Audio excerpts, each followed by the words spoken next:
Hello, everybody. So this is the fourth episode of Costa Mesa Now, our podcast that we are doing at the Costa Mesa City Hall at our beautiful new podcast facilities.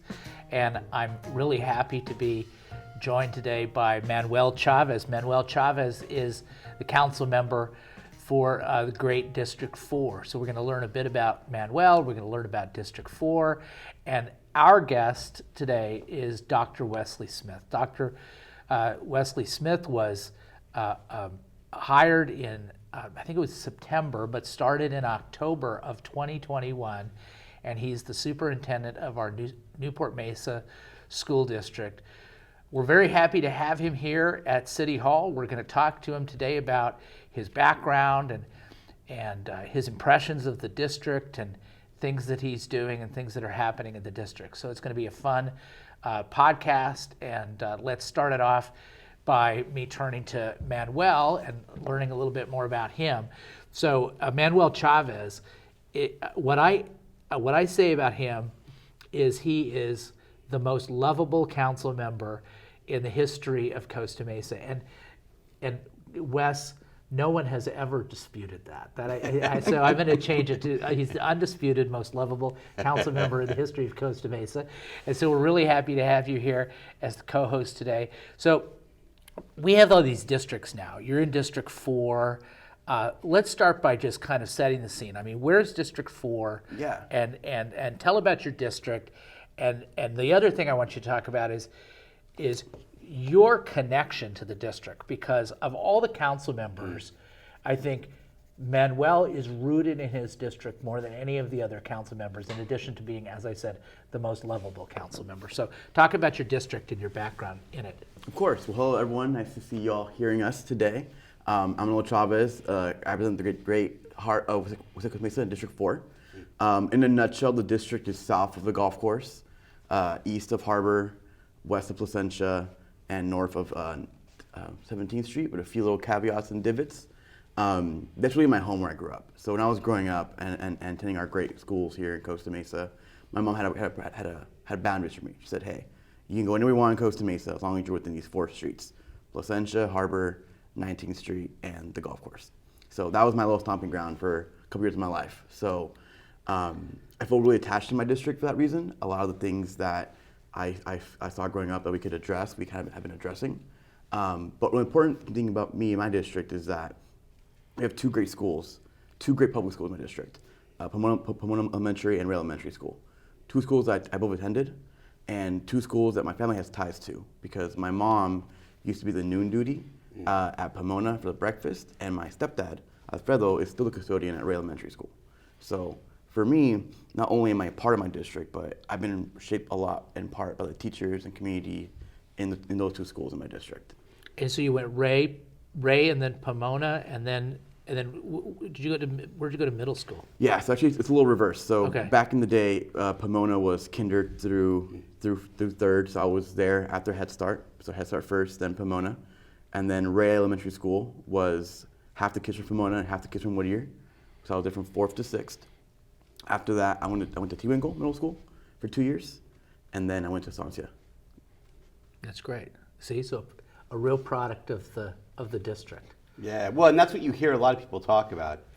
One of the observations I've made is that people, if they're from here, they don't leave, and if they come here, they don't leave because they really, really care about the community. Folks stay here to be a part of it, and you're a great example of the why for so many of our residents, parents who support us or community members who support us. So yet another one of those stories. It's totally true. And where I grew up in San Gabriel, and it's true.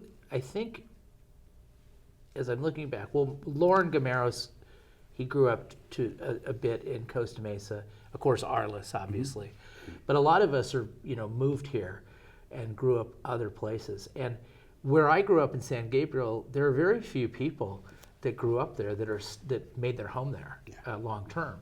Costa Mesa is exactly the opposite, as you point out. I mean, people are raised here and they stay here, and almost uniformly, if they don't, they want to. Yeah. So one of the things we're doing, we're going to get into you, I promise, Wes. In a No, let's second, talk about Manny all day. no, one of the things we're doing at the city is we're doing this first-time homebuyers program, and so we're taking the 1/2 of a percent of our cannabis tax, and we're putting it toward a first-time homebuyers program. And the idea is people who are Costa Mesa residents or who went to the public or private schools will be able to tap into that, and it'll help them buy a home, because even though it's the aspiration for a lot of people to stay in the community, one of our biggest problems now, not just in Costa Mesa, but regionally and throughout the state, is affordable housing and being able to afford those houses. That's right, especially families. Yeah. And so, we had a budget meeting yesterday. Mm-hmm. We had a budget study session. It was really, the budget process is really quite a thing. You learn a lot about the city and what's going on and all the different departments. But I want you to share, Manuel, what you shared with us yesterday about how there are really, the other thing about Manuel is he's very laser focused about the 3 things that you really wanted to get out of the budget, and how we were able to achieve 2 of them, and we're going to work on the 3rd. Yeah, so first of all, I have to always commend our city staff for being responsive to when the council has a suggestion or concern. But recently, my district was canvassed by a few nonprofit groups, and I had the chance to look at the data and talk to residents as well. And there's 3 things that they really need help with. Obviously, they always have mentioned education is a big one. It's always a big thing. But they mentioned safety. They mentioned that they want to see more safety. So they mentioned that they feel like they're doing a good job with homelessness, but they still want to make sure that they call the police, someone comes, call fire, someone comes. I feel like we're doing a good job with that in hiring more officers and more firefighters. I mean, even today we saw interviews for firefighters. Yes. So I feel like we're moving in that goal. The second thing they said was they wanted more park access. Also, two things that we're doing in my district is we're trying to expand both parks we have in Kitchenlet Isle Park, which is already in the budget to be expanded, and then we're beginning conversations for Shalimar Park in the south of my district to expand that park as well. We'll put a pin on that for collaboration with school districts down the line. But the big thing that people are talking about is the cost of living increasing. Yeah. And in my district, I'm very unique because I have a majority renters. And a lot of those students that are in those households that rent go to our public schools. And what people were telling me and telling the canvassers was they are struggling to pay the rent, and that's leading to struggling to spend time with the kids, struggling to spend time providing food. And the thing that I want to see staff doing, which they're already doing and they're going to do more of, is showcase more of the resources we have available to the community who are renters, and put some funds from the budget to an allocated fund for rent relief. Because I remember my time growing up in Costa Mesa, and I was very lucky that my parents both had 2 good jobs, and that was never an issue for me to have food on the table. And even then, going to school was hard sometimes, being a predominantly Spanish-speaking household. I can only imagine some of these other kids in our city or in our school district who are learning English as they go to school, but are struggling with other issues like home security and food security. So right. For me, it's very important to make sure I'm the voice for those communities, because they often don't speak up in meetings. One thing we're doing, Wes, and I'm going to get to you and I'm going to talk to you about this topic. Let's just as the jumping off point. But as a city, the council has asked the staff to kind of amass all of our resources, the federal resources, look at what we can do with our city resources to try to help, as Manuel said, with kind of gap rental assistance, because one of our city goals is housing stability, and to keep people in their homes and keep people sheltered. So let's talk about that, about you came from, we're going to go over your background in a second, but you came from, previously you were a superintendent in Morgan Hill in Santa Clara County, in a very high-end city and school district. Now you come to Newport-Mesa, and what are your thoughts on coming to a district where you do, as Manuel said, have students that their parents are really struggling to make ends meet and struggling to put food on the table. And so, what do you think about that? Yeah, well, first, you mentioned that the budget process is interesting, and I agree, absolutely. I also think that budgets are a statement of values, and that's what I heard when I heard you speaking. Some of my mentors have told me before, don't tell me what you value, show me your budget and I'll tell you what you value, right? And so I think that's key, and those priorities that you just stated represent at least your and hopefully the whole council's values. I think what's interesting about your question is that Morgan Hill, people say, it's Santa Clara County, Silicon Valley, bedroom community for the Silicon Valley. It was all affluent families. And the interesting fact is that it's very, very similar within 2 or 3 percentage points in comparison to Newport-Mesa Unified, right? Same number within 2 or 3 points of low socioeconomic families, of English language learners, of Latinx community members. So we had those folks who were executives in Silicon Valley, but we also had the folks who were working agricultural throughout the valley. And so what I found there, I find here. Right. Folks who want to be a part of their community, who love their community, and who need some assistance. We had teachers who couldn't afford to live in Morgan Hill because they were priced out. And think about the peninsula there. Similarly here, we have educators who can't afford to live in our community. They certainly can't afford to live near the beach. Yeah. Corona del Mar, how are they going to afford that? And so if our professional educators can't afford to live in our community, how are our families who maybe don't make that much, who don't have health care insurance and other things, they're having to cover that themselves, how are they going to afford it? And so from your perspective, you're looking into that, and I admire that.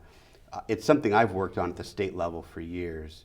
As we've gone and talked about the educator shortage in California, we've worked with Linda Darling-Hammond and others to advocate for some relief for educators. Housing assistance, as you pointed out, down payment assistance for educators, 0% loans for educators if they work in certain communities for 5 years, right? So they can afford to do that. Some districts have looked at housing, affordable housing for their educators. Tough in a community like this because there's not a lot of open space. So how do you do that? But I think the interests are the same there as they are here. What I would also say is the city there, you remind me a lot of them in all the right ways. They continue to have conversations about how do we make sure that our families, every one of them, is engaged in and empowered in this community. Right. And that's what you're talking about. And from our end, we can work at the state level to try to help. And certainly when we look at things like community schools, work in collaboration to make sure that those families have the supports they need. Housing is one thing. There are a lot of insecurities, clothing insecurity, food insecurity to go along with housing insecurity. And together, we can move the needle on those things. So. It just occurred to me that we have, as you pointed out, we're working on a first-time homebuyers program at the city of Costa Mesa using one half of the 7%, so 1/14. See, I wasn't so bad at math. 1/14 of our tax revenue from cannabis, and so we're going to put that into a fund, a restricted fund, and we're developing a program, and we've identified Costa Mesa residents, and then students that grew up in Costa Mesa and went to either the public or the private schools. But one of the things, because it's a program that we have some flexibility with, is what if we expanded that to teachers in Costa Mesa or people who are in public service in Costa Mesa, our employees, for example. It'd be a model program is what it would be, because that's what they're trying to find statewide. Right. They're looking for folks to figure that out. And you'd be one of the first. We'd be one of the first in the state to do something like that. Yeah, it'd be great to collaborate on that program. Yeah, and because that's definitely, I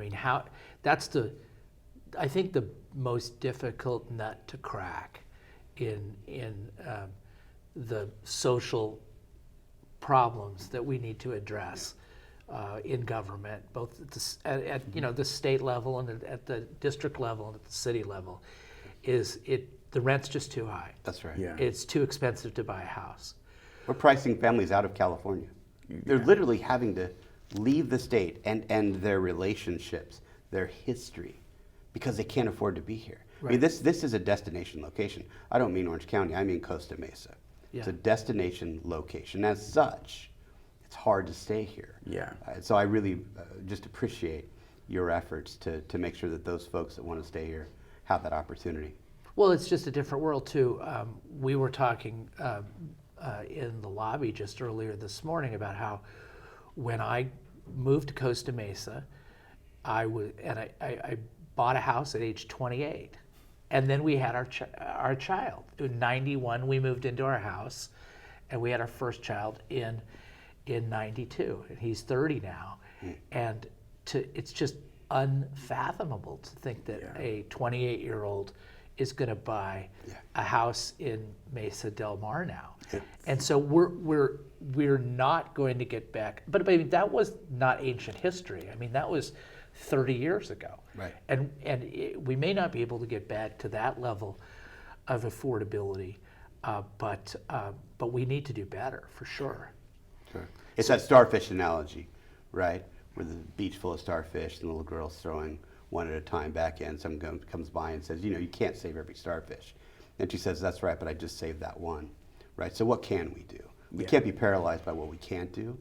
We have to figure out what it is we can do and make a difference for those individuals, those families, those aspects of our community. And that's actually a good segue to what thing I was going to comment on, which is that education in some ways is probably the best access folks have for lower income to move up on the ladder, right? I know when I was growing up, my parents were very stern about me, telling me, hey, your job is to go to school.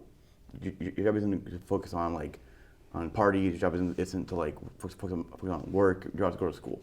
Because they knew that education is the biggest pathway to get a better career and get more opportunities in life. So I want to use that segue to go back to you and say, what are some things you've seen in your past few months here in our district that you think, hey, we're doing great in, and what are some things we can improve on? Yeah, I mean, so big topic, right? I mean, public education being the great equalizer. Regardless of where you're born, which area code, how many parents you have, what language they speak, public education can be that thing that allows you to access all of your dreams and aspirations. That's a tall task. Certainly the quality of education is something that has to be addressed. There has to be a guarantee that every student in every school in every classroom has access to high quality instruction every day, right? And that's something that all districts are working on. There is no silver bullet. You just have to focus on that high quality instruction every day with the resources they need. But then there are these other services too. I think this district does a great job with career pathways. I think Estancia High School is a great example of that. They're building trade pathway, what they do in the medical field. Those are our careers. Like I tell people, we had a gentleman come to a board meeting recently and said, not all kids need to go to college. I said, you're absolutely right. They don't. But the system shouldn't make that choice for them. We have to prepare all students to make the choices that they want to make. And if they choose a pathway like that, where they are employable and have great careers, right on, right? If they choose to go to college, to UCI or another school, that they have that ability to go there as well. And so, the short answer is, I think we have some high quality things going on in the district. We're going to continue to work on that to make sure that we meet the needs of every kid. Like I say, every child, every day, no excuses, right? Yes. And that takes work, and that's a continuous improvement process. Yeah. You never get there, right? Because once you get there, you need to get a little bit better. Sure. So that's what we're doing to make sure that we are that opportunity for students to realize their dreams. So I want you to tell a story.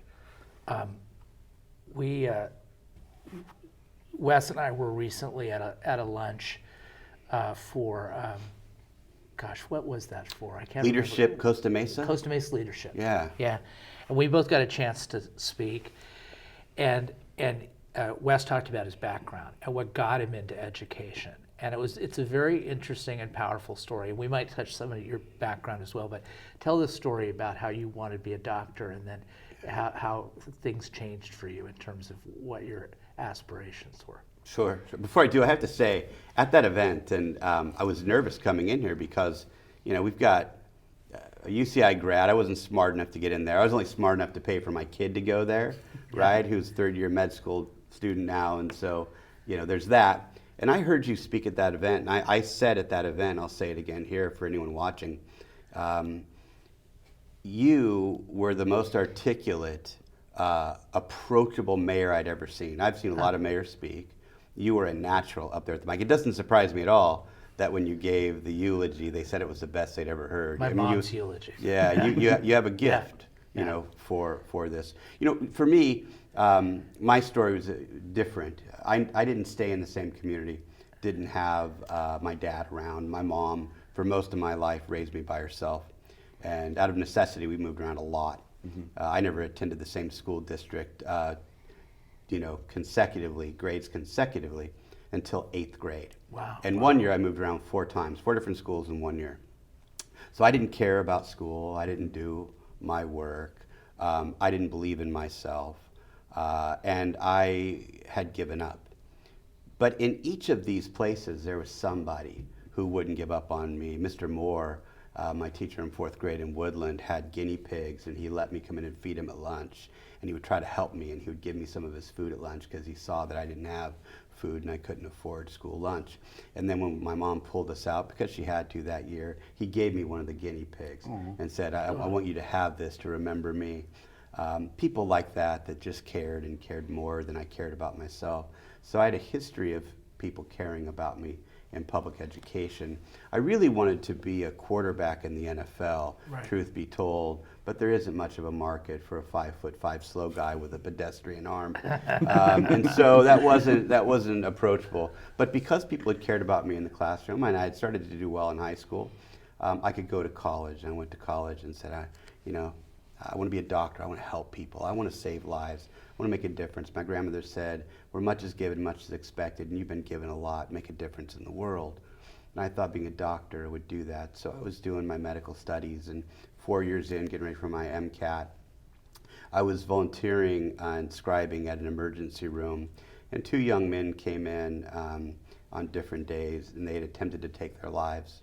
And I'm in the OR room in the ER, writing down notes, and both these men said the same thing: help me, save me. The doctors were able to save the first one, they couldn't save the second one. I drove home that night absolutely shaken to the core, thinking maybe the emergency room isn't the place to save lives. I look back on where my life had been saved, and it wasn't the operating room or the emergency room, it was a classroom. And so I got home and told my wife, I want to be a teacher. And she famously said, you mean a teacher of a medical school after you've made a ton of money being a doctor? And I said, yeah, maybe, right. Or try this one on. What about a high school teacher next year? Because she's an amazing person and supports me and believes in me. She said, whatever you want to do is the right thing for us to do, let's do it. So I became a teacher to save lives. And at every level I thought, how do I save more? In a classroom as a high school teacher, I could save about 150. 30 kids a class, 5 classes a day. So I said, I want to save more. So I was a principal. 400 kids in my school first year. Second principalship, 700 kids. First superintendency, 1,400 kids. Second superintendency, we had 9,000, almost 10,000 students. At the state level, I was able to say, look, I want to go to the state level and try to make a difference for 6.2 million students because they're suffering right now.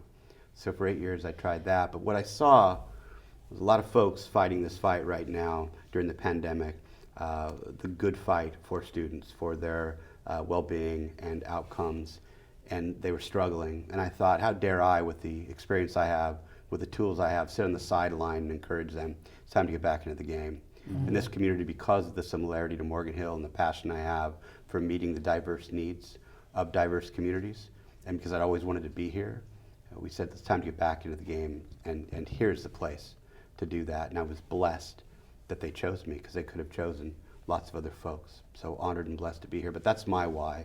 That's what gets me up every day. Yeah, I want to talk about something kind of heavy. Yeah. Okay. At our last council meeting, we adjourned the council meeting. because a student at Costa Mesa High School, Costa High School. Died of a fentanyl overdose. When our police chief, Ron Lawrence, who's been on the podcast, came from Northern California, Citrus Heights, he came to this area, and that's one of the things he noticed right away. You know, you come from a different place, and, you know, when you're in the place, you don't know the difference. You have no basis of comparison. You come in from another area, you go, wait a minute, way too many people are dying of fentanyl overdoses in the city of Costa Mesa. You know, you come into the district and you see that issue as well. So what can we do together as the city and as the district to try to address this issue? Because too many of our kids are dying. That's a great point, and there is no greater tragedy for me as a superintendent, and I suspect you feel similarly, than the loss of life of a young person unnecessarily. No life is necessarily lost, but those tragic things, they change your life, right? Mm-hmm. So our board has a priority for meeting and expanding the whole child needs. And this is a topic where we as a community have to lean in, okay? If we think we're providing an appropriate education for students because we focus on the core subjects, then we don't understand education, right? They talk about Maslow over Bloom, right? You can't get to the higher order thinking skills until you address their basic human needs, their physiological needs, their safety needs, et cetera. Those have to be met first. Right. You have to create those relationships. And they with have students. to be alive. Right. So you have to be able to meet those needs to get to the other things. And so work that we can do, we're working right now to build out some community school programs where we have on our campuses resources, a collective of resources, things that address certainly housing and food insecurities, but also counseling services. So if our students need to talk to someone, they can come in and talk to an expert. If our adults need to talk to someone, they can come in. We know that we have students who pass, as you identified. There was an administrator in this county this year that took his life on campus because of the stress that he's under, right? Adults also are traumatized, especially now. They need a place. So I think community partnerships where we pool our resources and say, if our students need to talk to someone, if they need a safe place, it can be there. And then creating those relationships. One of the themes for our district next year is going to be, it's all about the relationships. Relationships between the board and the superintendent and the cabinet and the schools, the offices and the classroom, the teacher and the student, the teacher and the home, right? It's all about those relationships. When we have those relationships, students might speak up and say, I'm struggling. I got to tell you, I'm struggling with addiction. And then we have a door, right? A door of opportunity is opened.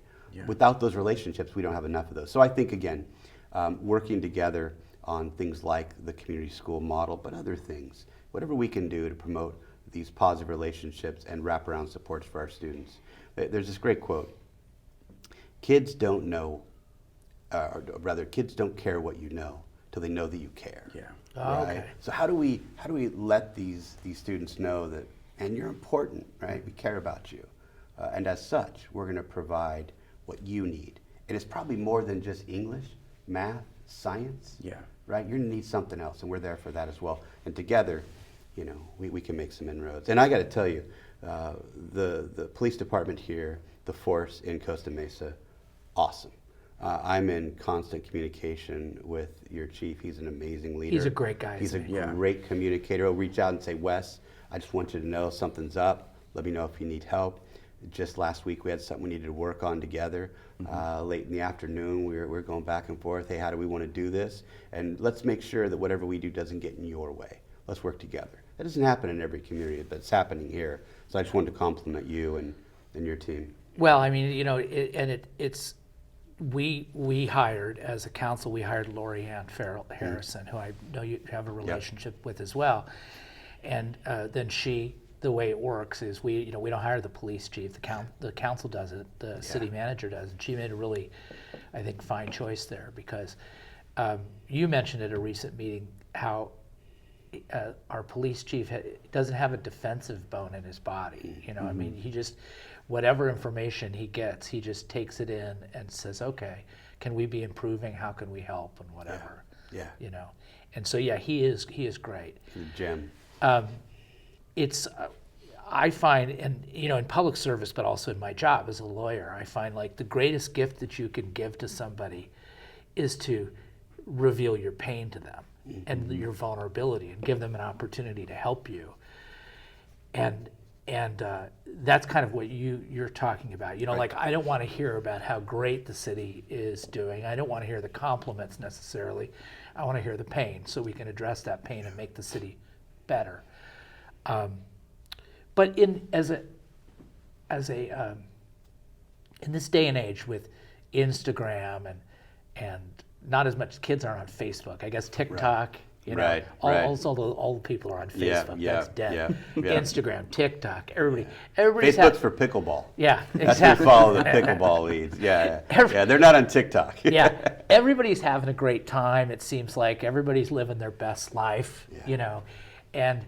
And that happened while you've been in education. How has social media affected your job and the students that you see today, as opposed to the pre-social media days?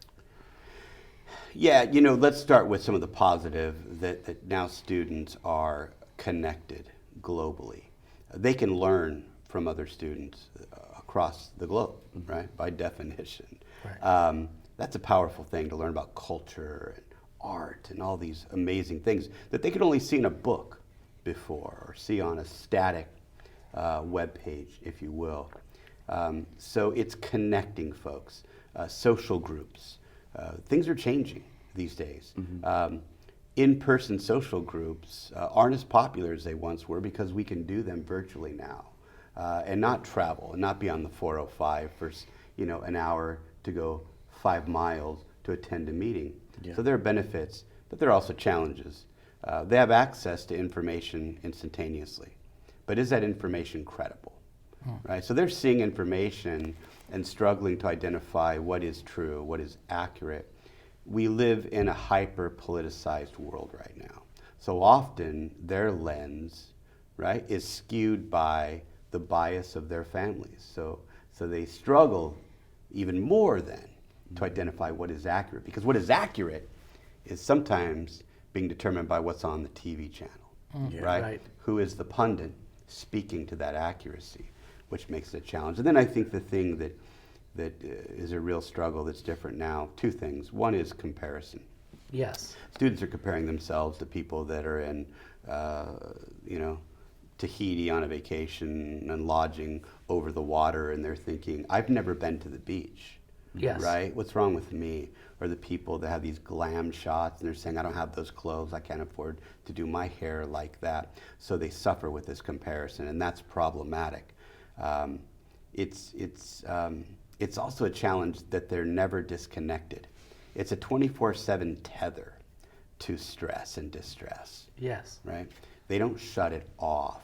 And that's why we talk to families and students and even our adults and say, you've got to disconnect and engage. There is this balance or this mindfulness strategy called disconnect and engage. And there are corporations across the globe really that not only prioritize that, they enforce it. Tech-free meetings, for example. No emails or texts after 8 o'clock at night, none on the weekend. If it's an emergency, pick up the phone and call me, right? Then I'll pick that up and we'll deal with it. But turning off your device, if you will, or putting it away where you can't see it, and engaging yourself in quiet if you need, engaging your environment, look around. Right. How many times have we sat in this room, you sat in this room, and never looked at the plant per se, right? We're not engaging our environment, and then we're not engaging our loved ones.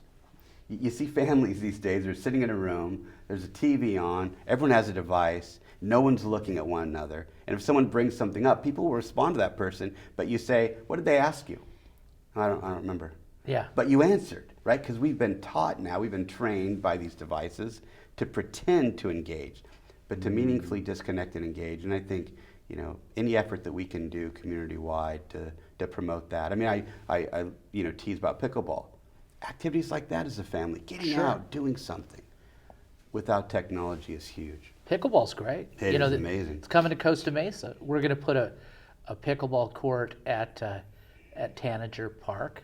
That's coming up pretty soon, right? No, we're excited for that. And then we're completely redoing our tennis center. So we're going to put some pickleball courts there.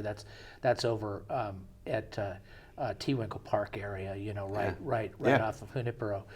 And then my hope is that we can have pickleball in places where it's accessible all throughout the city. But the tough part about pickleball, though, Wes, is bang, bang, bang, that noise. So we got to be really sensitive to the neighbors. Well, it seems to me it's not as loud as when they're crushing a tennis ball, but there's still a noise. I would think in our community, and maybe this is something that we can do even in schools, is access to the equipment. Yeah. Right, so that everyone can play. I think that's a great family activity, as I was saying, for all families, right? To get out there, it's something where it's cardio, but you don't have to run as far as tennis. And that's why we see a lot of folks my age turning to pickleball. Well, I was going to say the mayor and I joined us with our Foley and one of John's friends and a exhibition game for pickleball, and I think we both came in. Not knowing the rules too much, how to play very well, but we had fun. That's the first time I played with Manuel. We had a blast. Yeah. So we're. I think Lorianne and I should challenge you guys. You should. That's what we should do. The four of us should get out there. And what you should do too, Wes, is because Manuel and I played pickleball together, but we were also a cornhole team. Oh yeah. Yeah, and at what was that, a couple years ago? That was at the OC Fairgrounds, wasn't it? Yeah. It's fun activities to do. But I do want to loop back because you have so many good comments. It's hard to choose which path to follow. But speaking to young people in my district, the thing they always mention is mental health. Mental health is something they feel that's lacking.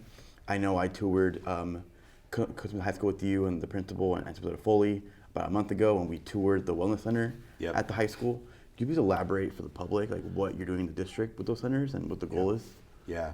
And when I mentioned community schools, that's not different than community school is the comprehensive model, right? Where you have an array of services available to not just the school, but the community, right? Again, things like counseling services, professional counseling services, a quiet space for folks. If they're just feeling overwhelmed, at that wellness center, they have a garden. And if students are just feeling overwhelmed or adults are feeling overwhelmed, then come into this garden.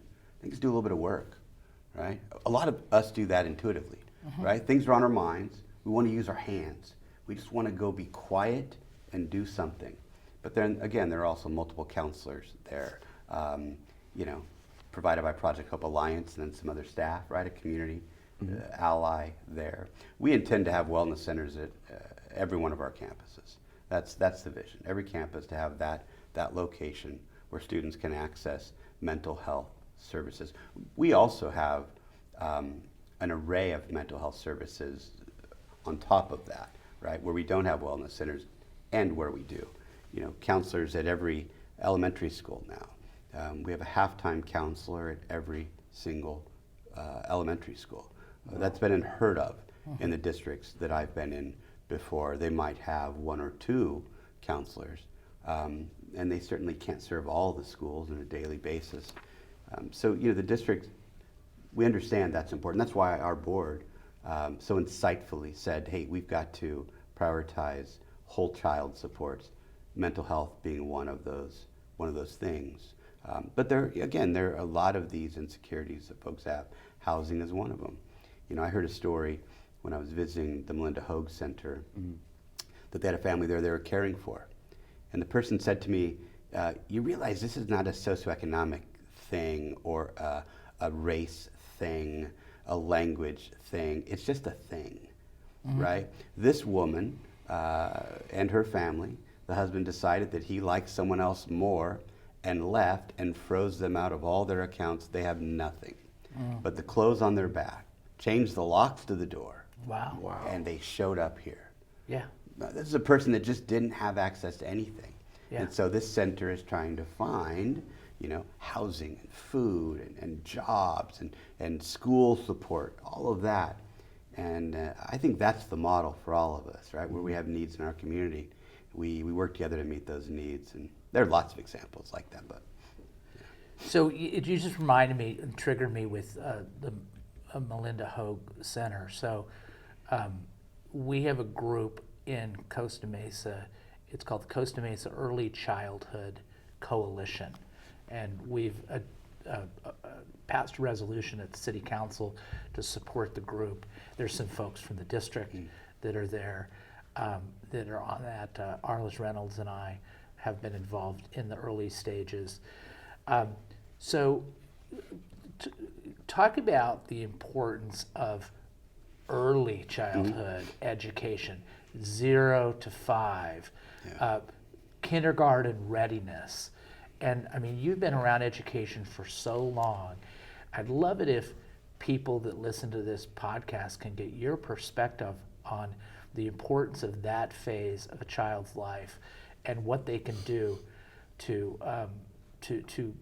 enhance early childhood education for their children. yeah, what an important topic. There are no years more important than 0 to 3rd grade, right? The research is clear that if we have a well-adjusted student who can read by 3rd grade, that they're exponentially more likely to not only finish high school, but to enroll in a complete college if they so choose, or to complete a pathway and become employable upon completion of that pathway. And so we know that it's important, but we also know that not everyone has the same opportunities and access to resources birth through 3rd grade. In those homes where families read books to their students, their vocabulary, thousands and thousands of words more they have when they get to us. Families, both parents have to work, and so someone else is caring for the child. They don't have nannies, they don't have tutors, they're not in private preschool. And so they come to us with gaps. Right. And one would say, well, it's a gap in learning.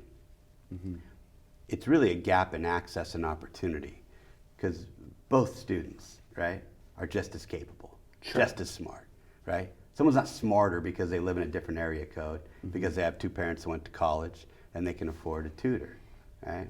Their access and their opportunities were different. So the school system then can play a role in that.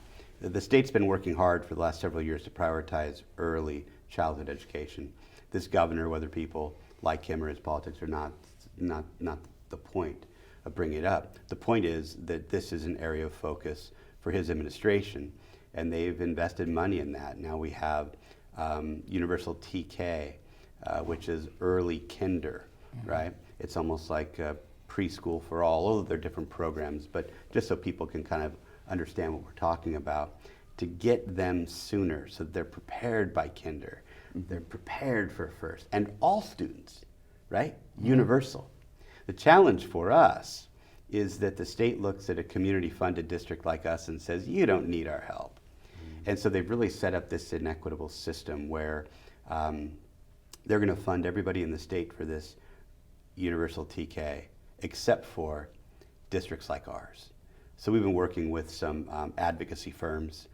We've been contacting our elected officials to say at the state level, this is not okay. It's discriminatory. Right. To set up a system where some get funded and others don't, because you assume something about us that's not true. Something that people don't understand about Newport-Mesa Unified is they say, well, hey, Newport Beach, well-to-do, Costa Mesa, well-to-do, as I said, destination place. Try buying a home, as we talked about earlier in this conversation, in Costa Mesa. Not easy, right? We have more Title I schools than any other community-funded district in the state of California. What does in other that mean, words, a Title I school? Yeah. low socioeconomic status. So when you look at the socioeconomic status of those schools, of those families, they need more of these services to narrow that gap. We have more of those schools than any other. And so we're making this case at the state level because, like you've identified, there's nothing more important than that early childhood education. And it's about reading, for sure, but it's about relationships and understanding how to interact with others and in this system. Gives them access to the system. Sure, and it's the thing that is the worst part of the early childhood education when people go bad is when the kids either have suffer from neglect, or suffer from trauma. And the effect that the trauma and the neglect can have actually physiologically in a child's brain. And the interesting thing, a part of the funding aspect that you mentioned, is that has nothing to do with the value of someone's home. It has nothing to do with the funding of the school district. There are, I would say that there are students, and it has very little to do with the money that you have, although there is a point that if you have to work harder, you have to be away, then you're more subject to having an issue where you're not around, for your younger children. But you could have somebody who's very rich and neglects their kids, or somebody, at Newport Coast whose children are exposed to trauma. And by the same token, somebody who lives in a apartment and they've got their abuela taking care of them, and it's a very loving environment where they're very nurturing, and it's just, there's no connection between money and taking care of a young child. That's right. Well, and you've just hit on something there that if the country better understood and believed that, we'd be in such a better place. When we talk about inequities, right, people, their antenna go up. Oh, you can't talk about equity. That's a liberal agenda. No, it's not. No, if you want to try to weaponize the language, that's on you. I'm not going to stand for that. Equity is every student gets what they need, when they need it, where they need it. Now tell me where that agenda falls on the political paradigm, right? It doesn't. Every student, what they need, when they need it, where they need it. That's what equity is about. So what are those inequities? And to your point, there are students in every part of our community. The wealthiest of all families have some of those needs, mental health needs, right? The pressure for some of those families, for their students to go to the right college, the pressure that the students put on themselves to live up to the expectations of a well-resourced community. That's a lot of pressure. So there are inequities there because they need some of those mental health services that you just mentioned, more maybe than another. The trauma that you were saying a second ago, trauma, needs, those aren't constrained or confined to one demographic, right? Not one income band, not one race, not one language. All of us have diverse needs, and it's our job in the school to address those inequities, to make sure that every student, every day, no excuses, right? So let me ask you about this. So one of the greatest educators in the Newport-Mesa area, really in the Costa Mesa area, is that I know of, it was at a private school, Sister Vianney. I don't know if you ever heard stories about Sister Vianney. No, this is a new one. So Sister Vianney was the principal of St. John the Baptist, over on Baker, right down the street from where you work there. And she was the principal there for over 40 years. And so my kids went all the way through St. John the Baptist. And the first time I ever laid eyes on her, and I had this, idea, she's Catholic nun, principal, where's the ruler, right? The ruler's going to come out at some point in time. She's going to whip it out. And so I was a kindergarten parent, and I went to my first parent-teacher conference, and she says, in her Irish brogue, and I'm not going to attempt to do the Irish brogue, but she says, don't be so hard on your children. They're trying their hardest. Wow. They'll get it. Be patient with your children. We're working hard with your children. They're trying. Be patient. Yeah. Okay. And so I want you to speak to that. Is should we have more patience with our children? But also the other thing is this idea of resilience. What I see today is this. I see at the highest levels of the students, in terms of the highest achievers, they're expected to get an A every single time. If they get a B, it's a crushing failure.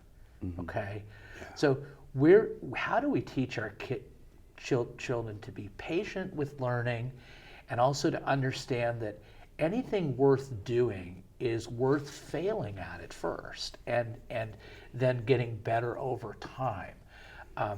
How do we bring these concepts in to teach the kids, as opposed to just saying, I want an A, I want you to bring home that report card? Yeah. It's an interesting question because, far be it for me to tell parents how to parent. Of course. Right? I mean, I believe strongly that you're the parent. Your choice about the schools that you want to attend. You want to attend a private school, and you think that's best for your child. You want to have this college-going mindset and all of that. How you get after that is really a personal decision. But I would say that you said a couple of things that are really important. To be understanding, to be compassionate with our students. That's huge. So that they know we love and care about them, that they know that they're safe in our homes, and as they pursue their futures, that helps a ton. I can speak to how I've approached it as an educator who's a father, right? For us, the pressure was only this, to be yourself, and to be selfish in your education. My wife would always struggle with that. She'd say, that's a negative word, selfish. But it's a lesson I'm trying to teach them. What I say is, it's not about the grades you get. It's not about the school you want to get into. It's about what you're learning that day. Be selfish. Because that knowledge, that information is something no one can take from you. Think about your needs. This is about you, not about pleasing me. It's not about pleasing that teacher. This is about you and learning and understanding and growing. Right? And if that's where they are every day, at the end of it, they'll be where they need to be. Sure. Right? Yeah. And so I think it's focusing on the here and now, really leaning into their growth, allowing them to fail. A lot of good research on transformational teams, and one of the aspects of transformational teams is they allow for failure. Now, we can't allow our kids to fail on some things like protecting their lives. Sure. Can't do that, right? Can't let them fail on those things that harm them. But as it relates to school and a lesson, and I've done poorly on assignments before, and here I am sitting here talking to the two of you trying to make a difference for 18,000 kids. I didn't go to Harvard. Right. I didn't go to an Ivy League school. I went to a college that had a 4-year degree, and I used that to go on to graduate school and didn't go to the most prestigious there. But I learned at every turn so I could make a difference in the field. And that's what's allowed me to be here and to serve at the state level. I mean, to work in a prestigious district like this. And yet, I didn't go to a lot of the colleges that our kids are going to go to in this district. Yeah. Because at the end of the day, it's about what you learn, right? So valuing that with our students. And so that's what we focused on. And I had one that went to UCI, and she's in medical school. One that went to junior college for a while because that was best for her. Then she went to Fullerton. Now she's running marketing communications for a school district statewide. My son is in first year of Chicago College of Performing Arts, following his dream there. So it certainly can work and work differently. But that's the focus that we've had. But I think, let's come back to what you said: accepting, nurturing, loving, caring for, safety. That's what has to be there so that students can be resilient with regard to their expectations, family expectations, community expectations. Yeah. No, it's really beautiful you mentioned that, because I see a lot of my parents teaching within me and my sister. By the way, she's 13, currently a 7th grader at T. Winkle. But one thing my parents always kind of instilled in me was, like, a lot of times when someone comes from an immigrant background, families kind of impose on them saying, hey, you should be a lawyer, hey, you should be a doctor. These jobs that are prestigious to folks that come from other countries that want to be here for a better life. And my mom and my dad were very unique. They told me, we don't care what you do. We just want you to do good in school. And I think that's very reflective of my major at UCI. I went to UCI. I began as political science, thinking I'd become a lawyer. Took a class for religion, ended up liking it, ended up double majoring in religion and political science. But that unique experience gave me the background that I think fueled me for this position at City Council, which is when you're majoring in religion, you realize you really can't change someone's philosophy or mindset. You can only understand it. And and it taught me how to show empathy to those that I may disagree with. And I use this as an example to kind of segue to my little sister, because as we try to impart the same knowledge onto her, I also see the difference that she's experiencing at her school at Twinkle than I did. I feel like she has a lot more pressure put upon her, and I've had to find myself telling her, hey, it's okay to get a C in math. It's okay to not get the material, but what's not okay is you not asking for help. Maybe with your teachers or with the counselors or with tutoring at Save Our Youth. And that's what I think a big thing we impart in our children, because as these college applications and the stress to get into a good college gets bigger and bigger and bigger, we have to remember that they're kids, that they're gonna have so little time in their lives to really explore and find what their joy is. And we can't be putting them in a box saying, hey, you need to do good grades and only good grades. Yeah. And one thing I will share is I think our district's done a really good job of giving our students more opportunities. I know she has a lot more options for electives than I did when I was at Twinkle, and that's a good thing. And I know looking at Estancia High School, there's more pathways for students there as well. And I love the fact that we have alternative pathways that aren't UCI or UC or Cal State focused, because I had friends in high school that were really good with their hands, but they weren't given the chance to work with their hands. Yeah. And now we have those pathways for them. So yeah, that's right. Well, and like I said, the non-negotiables should be that the system doesn't choose for you, right? That, like your friends, that they should have had the opportunity, if they wanted to go to college, to choose to go to college.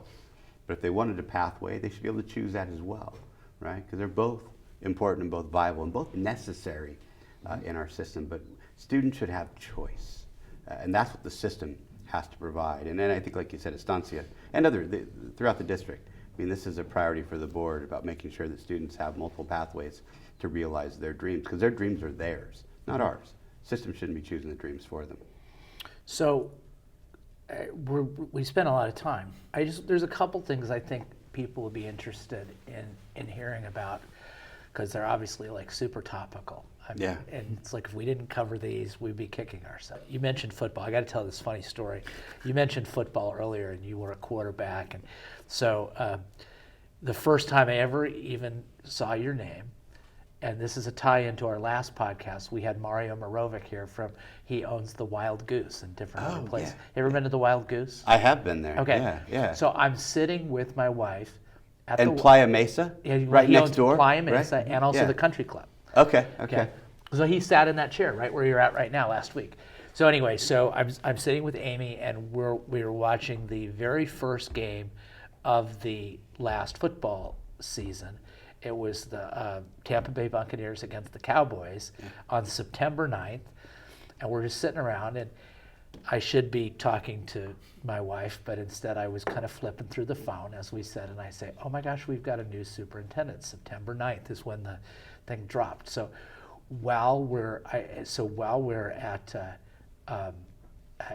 Wild Goose watching the football game, we're reading all about you, and we're talking about you. We're like, who is this guy? You know? It's a short read. Yeah, no, it was great, because we did mention that thing I said earlier, which is, he comes from Palo Alto, Morgan Hill, and there's a lot of high expectations of the students there, and so he's going to come in, and our thinking when we read your bio was, you'll be prepared for the high expectations that you're going to see at Newport-Mesa. Yeah. And I'm glad you didn't tell me he was sitting in this seat before I sat here, because I've met him. Yeah. Tall, Yeah. well-dressed, really good-looking. That would have been too much pressure for me. Yeah. I would have asked Manny to switch seats with me and take just a little off. So thanks for not mentioning We had that. Jeff Chon sitting here, Tabu Shabu, and Oak and Cole. Okay. So, by the way, I was going to ask, so what are some of the restaurants you like now that you're in? I'll tell you, Playa Mesa was great. There are others that I've gone to, really good. The one that I probably like the most, but because of what they do in the community, really, is Newport Rib, which is in Costa Mesa. Sure, yes. Know, right? Just the other day, they gave 4,500 meals to nurses. Yes. Right? They give meals to 40 or 50 kids at a school in our district, and a promotion they do. I had a buddy that said during the pandemic, when families were struggling to be able to get access to food, they did pop-up restaurants and would let people just come out and get food. I just love an entity like that that's giving back to the community. And then, you know, I love barbecue, so Yeah. it's a win-win. The ribs just fall off the bone. Yeah. And when you go there, if you ever go there for lunch, get the prime rib sandwich. It's like one of the best things you'll ever eat. Well, since my heart attack, I haven't had red meat in 6 years since I had my really? heart attack and cardiac arrest. But you know, like white meat, chicken, pork, if it's not fried, that kind of thing. So they're pulled pork and their chicken. I stick to that. But I'll tell you, I can only imagine how good it would be because everything has been It's great. just the best. The Orsini family too are just the Yeah, best. It's yeah. great community. Seen them at a ton of events. Another Yeah. thing, they're there. They're in the community. They're serving. They're not hawking their wares. They're just giving back without asking for anything. And I think that's more than impressive. It's inspiring. So I want to talk about the pandemic, Yeah. right? I mean, and how, you know, how where we're at. And I also want to talk. The next topic is this whole CRT controversy. Yeah. And then, unless there's other things people want to say, we can shut it down. Do some parting shots. Sure. But so the pandemic. I mean, obviously, it's been was a huge disruptor for the education system. You kind of came in the, not maybe the middle, but 2/3 of the way, or who knows, into the pandemic. So where are we at right now in terms of adjusting to getting back, and what is kind of the legacy and the hangover, if you will, of the pandemic on students today? Yeah, important for us to recognize that we're still in it, right? If we pretend that we're not, you know, Stockdale syndrome, right? We're going to be even more depressed when we realize tomorrow that it's still out there. So thank you for, you know, bringing us to that. You know, nothing has been, and this is what educational researchers have been landing on recently, that nothing has been more disruptive in the history of American public education than the pandemic, including the Civil War, World War II, 9/11. This was the only thing that shut down every school in every state for an extended period of time, right? So it's traumatic for our youth, it's traumatic for our families and our community members that didn't know how they're going to find food or necessities like toilet paper, and we laugh about that, but it's not funny, right? I mean, families didn't know where they were going to find what they needed to survive. So the kids are traumatized, their parents are traumatized. The adults who are supposed to be dealing with that trauma are traumatized. So you've got those traumatized dealing with the trauma of our youth and our community. Disruptive. And so what did we find, you know, throughout the pandemic? We found that there were gaps, certainly. People say there was learning loss. It's a misnomer. How do you lose something you didn't have? They didn't have the learning. They didn't lose anything. They lost some opportunities. So I like to talk about gaps, learning gaps, social gaps, because there's a gap in what they would have known had that learning not have been disrupted, right? The in-person instruction for 18 months, whatever it was for the student, year or so, right? Depending upon the system that they were in. So we have to address those gaps. And how do we then enhance learning? How do we enrich learning so that we can expeditiously narrow that gap, eliminate that gap? Expanding learning opportunities is one thing that we're doing before school, after school, intersession, and not more of the same. Not just drill and kill, you know, but different, right? Engaging, enriching activities, a place for our students. So our district is really highly invested in expanding learning opportunities for our students. There's also the social side, and this is one that threw people off. What they found is that sometimes the gaps weren't as extreme, right? Like the literacy gaps in a lot of communities around the state weren't as large as they anticipated because students were reading books. They were at home. Right. They're reading their books, or they're online reading whatever they're reading. I guess TikTok, you don't read, you just watch. But whatever they're reading, they were reading. Yes. Okay? And so the gaps weren't as large there. They were a little larger in numeracy, math, because they didn't have that instruction. And math concepts are challenging, right? Yeah. Without that teacher, that instructional leader helping you. But the bigger gap was the social gap. They forgot how to behave in groups, how to play. And if you forgot how to play and how to be in a group and you're traumatized, you think about the overall effect of that. And so that's something that school districts all around the state and here in Newport-Mesa, they've been working on quite a bit. How do we re-socialize the students? How do we deal with that trauma? And we've talked a lot about that today. But you know, there were some silver linings as well. You know, we learned the power of relationships. Pedro Noguera, Linda Darling-Hammond found in some of the work they're doing that we had to, out of necessity, learn more about our students. The teachers are zooming into their homes, they're seeing their homes, seeing their families, they ask questions. Hey, who was that? I've got a brother, his name is so-and-so. Yes. They're learning about their students. The teacher was zooming in from wherever they were zooming in. Students learned more about them. People had to care more, because if we didn't care more, the system was going to fail. And educators across the country said, we're not going to let it fail. Educators in our community said, we're not going to let it fail, right? So the relationships matter. And that's a silver lining we can't forget. As I tell our team, if we forget the lessons learned, shame on us. That's ignorance, right? We've got to remember the lessons learned. And one of those lessons is the power of relationships. Another one is that we can connect differently, right? We don't always have to be in person. There are some things we can do virtually. I think about parent-teacher conferences, for example. Now, when you're K or pre-K, 1, 2, even 3, you want to be in there and see the classroom and see what the student's doing. You just want to trust the system. It takes some years, but I'll tell you, even as an educator, you know, as my kids got older, I'm telling my wife, honey, I'm working. You know, it's like, oh, you've got to show we support our kids. We do, but I know what that teacher's going to say. I know that teacher. Our other kid had that teacher. I've heard this 3 times now, but I show up, right? Now, what if we could have a Zoom? Sure. I don't have to race more in convenient. because I was working. I don't have to race in and maybe drive a little over the speed limit to get there. Yeah. I can zoom in and we can connect and I can see that teacher and they can share the work. We can have that conversation. So there are ways to connect now that we didn't have real strong efficacy in before. Now we do. That's a silver lining. We have to apply that moving forward. And then I think the thing that we have to be careful of is that expectation.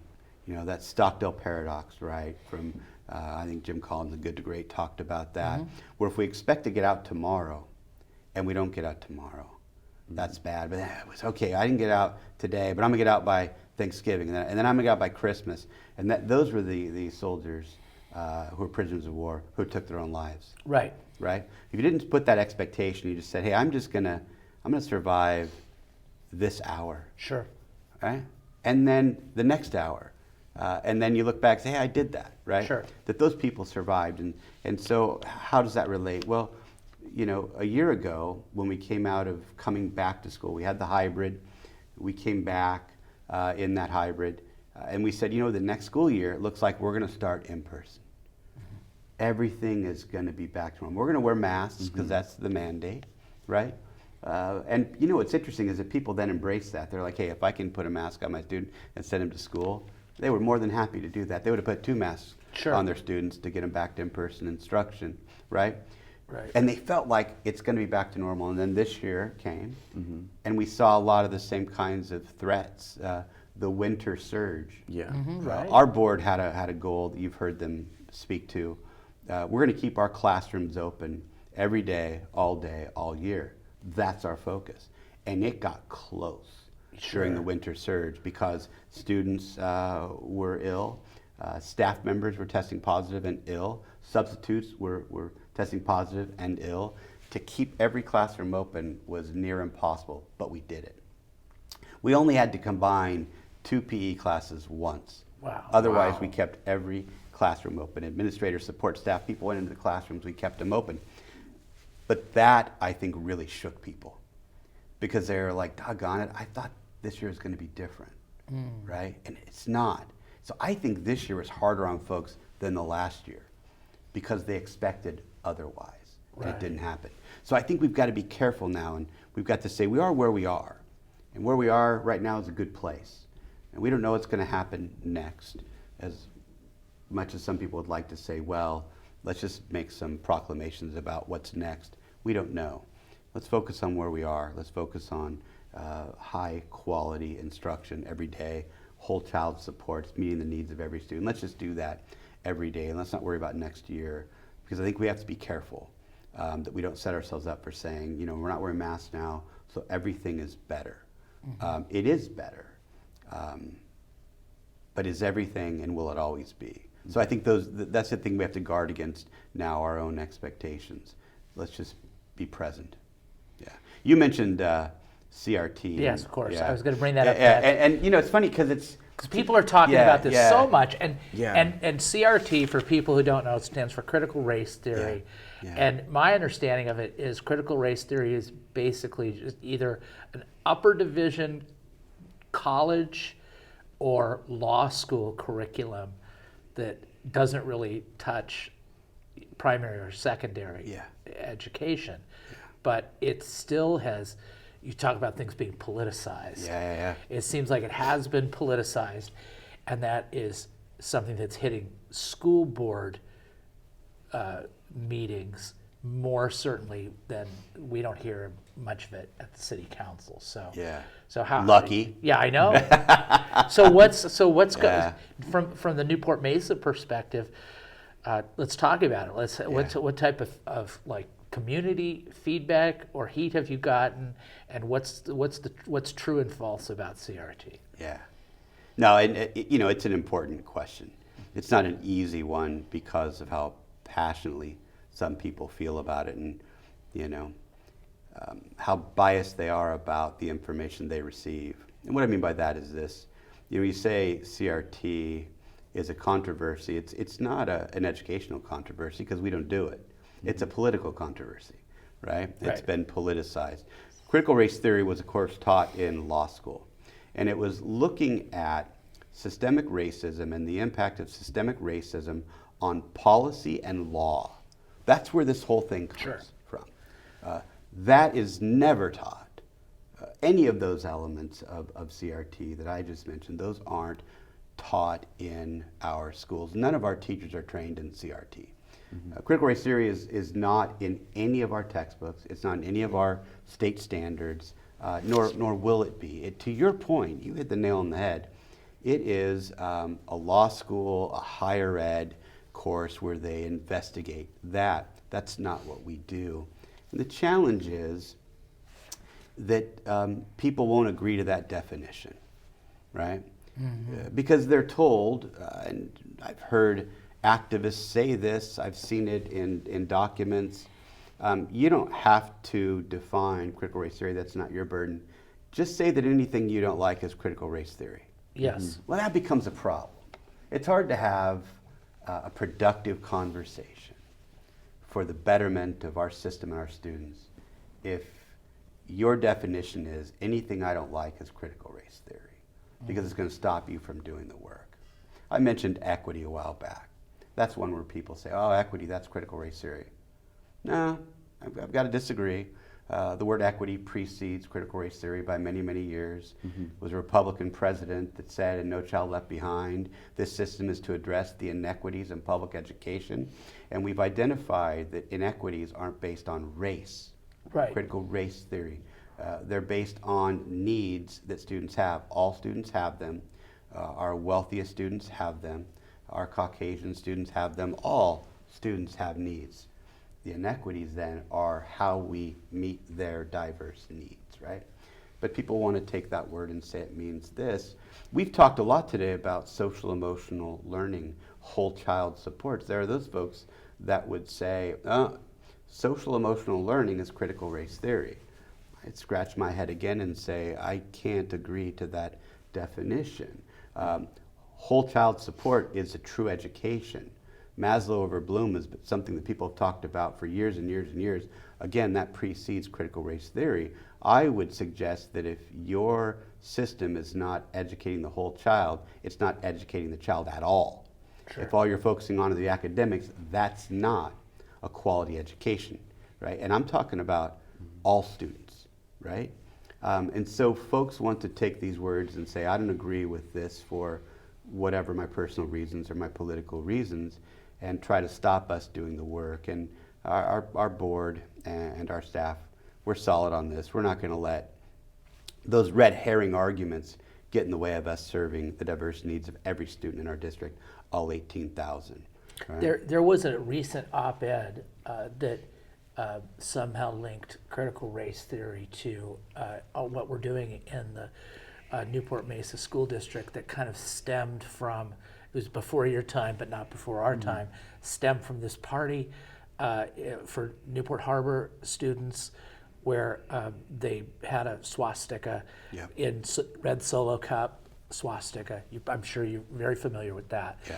And out of that came, I think it's, what is it called? It's the Human Relations Committee that developed a curriculum that's now being taught. Okay, so let's talk about that, and let's address this issue head on and say, is there any connection or not between critical race theory and the curriculum that was developed in response to that incident? Yeah, absolutely. And it's funny too, because you're in the world where this affects you, whether or not this is the issue coming to you at your meetings. These types of things do. And we all spoke when that happened, when the Red Solo Cup thing happened. That happened right before a council meeting, and all council members were appalled. We all took a position. Sure. And I will say something too about that is, I know you've got some superstars in your district. Yeah. Sean Bolton is an absolute superstar. That guy, right? I mean, he really stepped up and did a wonderful job. Yeah. He's the principal of Newport Harbor, and anyway, enough about him. But I mean, he's great. He was texting me last night. I started my morning with Sean on our phones. Two of our teams won semifinals in the CDF, and so we're making plans this weekend to go watch the finals. But I would say this, op-eds, because they're in print, aren't necessarily true. Just because it's printed doesn't make it true. And I said that earlier about our students and the challenge they have of verifying what's accurate. Just because it's in print doesn't mean it's true. What the person actually said was that in response to that incident, that committee in the district brought in someone to do implicit bias training, and it was the Anti-Defamation League. And that their curriculum, when this group looked at it, they decided, this small group, that it was CRT. I would argue and say respectfully, I don't agree. That's their right if they want to assign it. But it was never district curriculum. We didn't develop the curriculum. It was taught by someone else. And people have a lot of concerns. This small group did with implicit bias training, and I scratched my head a bit because if we can't admit we have implicit bias, we're in a tough spot. Of course we have bias. Of course. I have implicit bias. I have explicit bias about lots of things. And it's not all, implicit bias doesn't always have to be racial bias. I mean, like what I see, for example, and this has nothing to do with race, but like people in government have a bias because they look through the world and they've got a million acronyms. And when I first came in, I had no experience with government. I'm sure, Manuel, you had that same experience. You go in and these folks are talking to you, and I don't understand a word they're saying, but they all understand each other. Yeah. And that's a form of bias. You bet. I was driving behind a Ferrari, which didn't happen a lot in Sacramento, mind you. It happens a lot more here. And they were in the fast lane going slower than the speed limit. And I was like, how dare you? And what's my bias? You're in a Ferrari, you should be driving fast. Yeah. Because fast cars only go fast. And I'm sitting there going, that's not true, Wes. Right. You could drive a fast car slowly. Yeah. You can. That actually can happen. And guess what does all over the world every day? So anyway, getting back. Yeah. So and you nailed it with implicit bias. So they were concerned about the content of the Anti-Defamation League, which isn't our curriculum. And I would still contend that it wasn't CRT. It might have mentioned words like equity and discrimination. But again, we can't let people take hostage the English language. Yeah. And words like equity and diversity and inclusion preceded CRT, and they are not CRT. Does CRT talk about these things in some of those lessons? Perhaps. But that doesn't make them CRT, right? Here's an interesting conversation that I had with a resident who I really respect. Very, very smart, very articulate, very passionate about his conservative values. and we were talking about this issue, and he said some things. I said, look, give me your biggest concern. And he said, our history in America has warts. If we're saying it doesn't, we're deceiving ourselves and our families. Right. But let's not only focus on the warts. We must also focus on the successes. We've done amazing things in this country. So our teaching and curriculum in the United States shouldn't just talk about the warts. It should also talk about the successes. And we should never teach a student to feel guilty or ashamed of their race. And I said, I could guarantee that. Yes. See, that's a conversation we can have.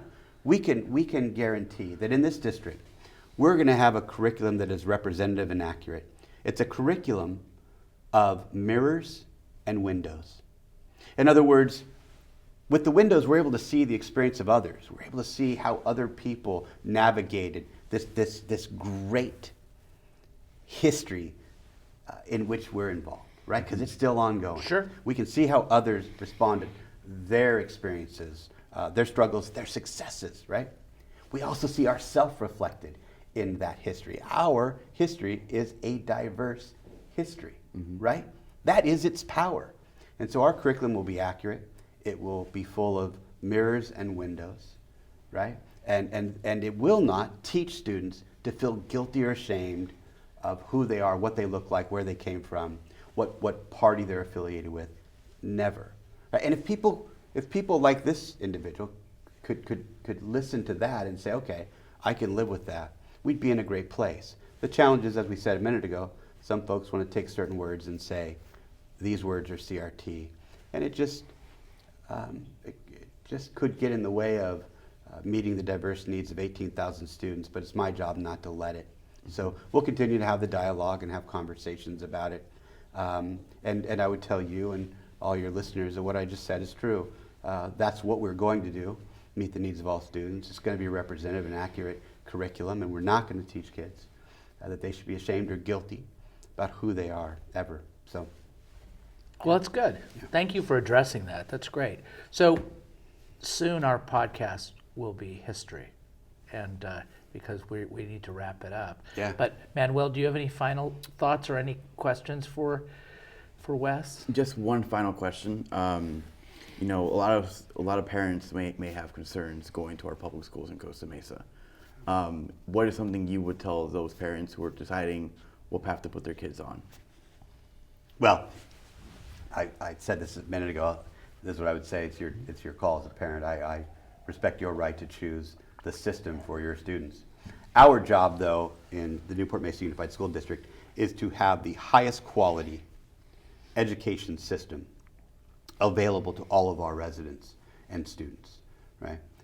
That we have to be the highest quality. And if someone chooses to go to something else, then that's their choice, and it's okay. There are some things that we can't do. I've got a friend in Newport Beach that I've known for a lot of years. He told me when I got the job, you have some of the best schools in both communities in the state. He also works in education. But just so you know, my daughters don't go to your school district. He goes, and here's why. They need small classrooms. They struggle with anxiety, and they want to talk about God. They want a Christian education. And that's not something public education can provide by statute, right? So he chooses it for that reason. That's an appropriate choice for him. But if someone's choosing it because the quality isn't where it needs to be, then that's on us. We have to improve that quality, again, so that every student gets what they need, when they need it, where they need it, right? No excuses, no blaming students. That's what we're about. And then let parents choose what's best for them. That's good. That's good. Yeah. I mean, did we cover in this podcast, because I think we did implicitly, but I don't think we've ever really discussed it, is this whole Newport versus Costa Mesa concern that some Costa Mesa parents have, that Newport is being treated is not getting the facilities or the attention or the resources. Costa Mesa is not getting that to the extent Newport is. Yeah. I want to make sure we got to cover that straight on. Yeah. So have I heard some of that since I've been here in 6 months? Sure. And I suspect some of it is true concern about what each student is getting, concern of theirs, concern of their families. I also think it's a part of, the story. Again, we create these dichotomies to force people into sides these days. Polarization is the new norm, which is tragic for America, tragic for public education. And so what I have to do is navigate that and make sure that I can debunk that myth, right? 18,000 students, they all have needs. They all have a right to high quality education. I've got to meet those needs, and they look different for each student and for each community and for each school. So my job is to work with our team on behalf of our board to meet all of those needs and to care about each of the communities and those needs they have. Follow me? And so when we do that, we're identifying that, that person got X because they needed X. Mm-hmm. You got Y because you needed Y. She's going to get X, Y, and Z because she needed all three, right? That's what we're going to do in the system. And then people will say, hey, look, this district cares about my family, my student, in all of our communities. And that's the burden that I have. But I would say this. I see more similarity than I do difference in our communities. I've been here with you folks, and I've heard you talk about all students, right? You and I have had that conversation.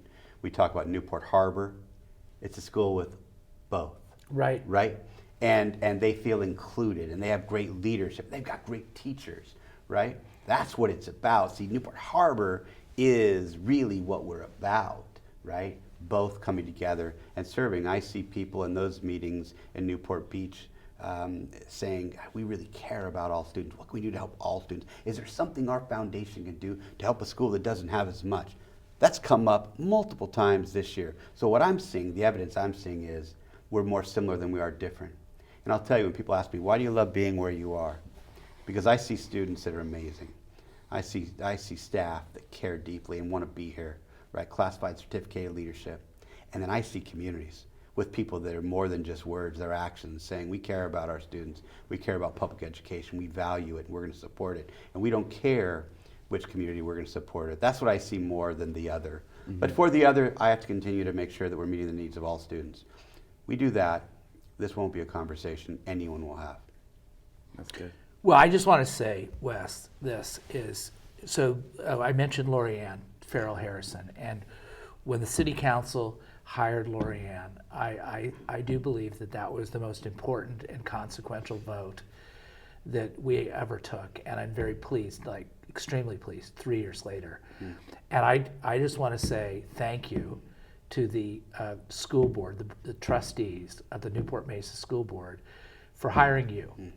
And I spoke with one of them yesterday, and I guess I could say they're all women, right? I can say she said. I can use pronouns here, and I'm not gonna rat any of them out. That's right. It could be any of them. We're no closer to knowing which one it was. And I talked to all of them, just so you know, and so that's not. But this one particular trustee said, when you took over, it was like the skies parted.